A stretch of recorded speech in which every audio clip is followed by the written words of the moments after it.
Welcome into the Beat Sessions. I'm your host, Mitchell Weary. It is Friday, the 13th of August. Hope you've all had an excellent week. I am looking forward to an exciting weekend full of brand new album releases, and I want to kick it off with the Killers and their new record, Pressure Machine. This is their seventh studio album and follows 2020's Imploding the Mirage, which arguably deserves an award for most appropriate album title of 2020, but I digress.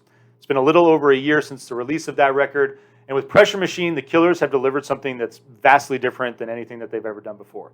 I don't want to say it's completely different because ever since the release of Sam's Town, we've seen this side of Brandon Flowers that is very much influenced by the heartland tradition of songwriting. Think Bruce Springsteen, think Tom Petty. It's what I love about the guy. It's why I grew to love him more. I grew up loving David Bowie, as many of you know.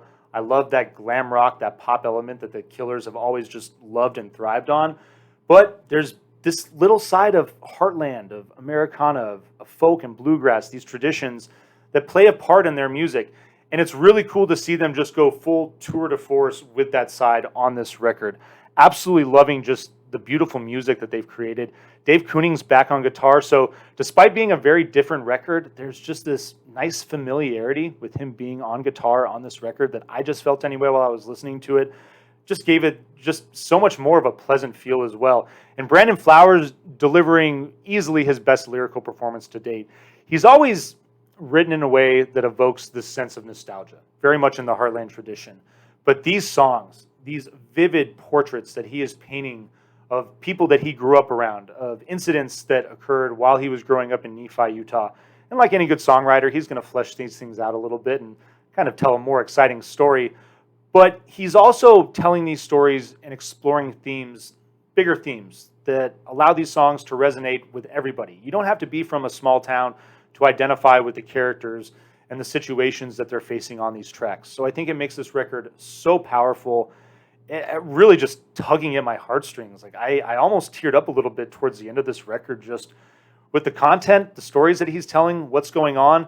The title, Pressure Machine, it's the penultimate track on this record, very much tackles this idea of the sadness that goes along with growing up and how it often occurs too fast. It's something that Brandon Flowers talks about, this innocence that is lost. And it's definitely something that all of us can identify with in the last year and a half especially. It's what I love about the record too. These songs are written in a way that, this isn't a COVID record. This is just a beautifully evocative record that we can all relate to as far as, harking back to our youth, to times when things were maybe just simpler, less complicated, and it's just beautifully done. I love the way this thing kicks off with West Hills, just this haunting folk-inspired track. The outlaw tale that's being told in this thing is just stunning. The piano, the mandolin, all of the components of this track are absolutely I was just floored. I had to listen to this song 3 times before I continue with the rest of the record. Leads into Quiet Town, great acoustic guitar riff, got this harmonica element to it. I mean, Dave, that's the first time where I really just started to feel him working on the guitar and that familiarity. He's absolutely just killing it on that track. Leads into Terrible Thing, gentle acoustic ballad about this character that is a homosexual and, stays in the closet growing up this small town, knowing that it's probably not going to, be welcomed with open arms for who he is. And so certainly talking about these stories and how they build on bigger themes. And, this is something that a lot of people can identify with. I think Brandon Flowers tackles the content of the song incredibly well. Kudos to him for that. Really just an excellent, gentle acoustic ballad with just a great lyrical story. Leads into Cody, about another seedy character growing up in the area. It's really cool listening to Brandon talk about growing up in Utah, how most people just identify that state with Mormonism and kind of this cookie cutter lifestyle. And it's very much the opposite. And it's the cool thing about this record as well. Again, just another one of those universal things that's running through this album. It might be about a specific town in Utah, but this record's about America. This record is about so many just working class people, which is why even if you're not a Killers fan, I would definitely give this thing a go. If you're not big on the pop, the pop electronic influence that drives a lot of their music, you might dig this record actually. Sleepwalker, it's got this poppy brightness a little bit as I lead into that, but it's got this great country rock feel too. This big Americana influence that's driving it. Leads into Runaway Horses featuring Phoebe Bridgers. Nice duet there, great energy.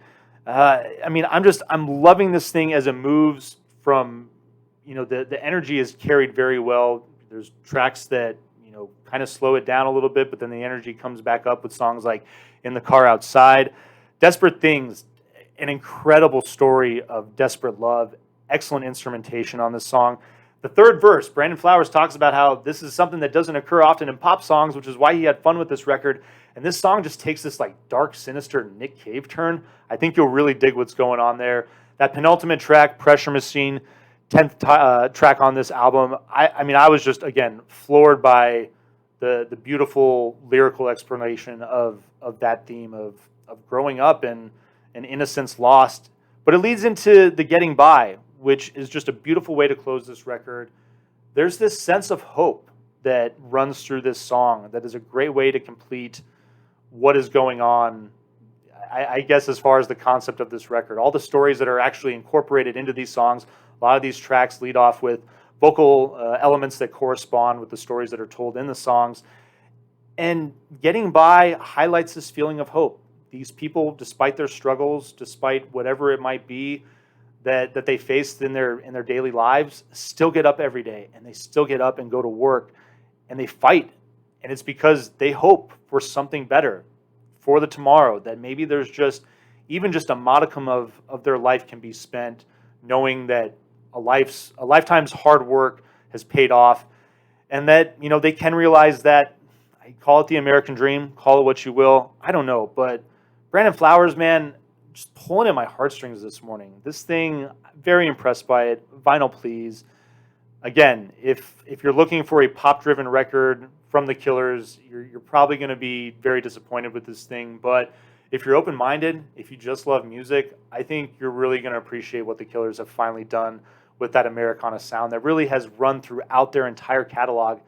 Honestly, maybe minus Hot Fuzz. So please enjoy listening to this record. Like this video, share it, subscribe to the channel, check out the live show when it returns on September 12th, and we will see you next time on the Beat Sessions.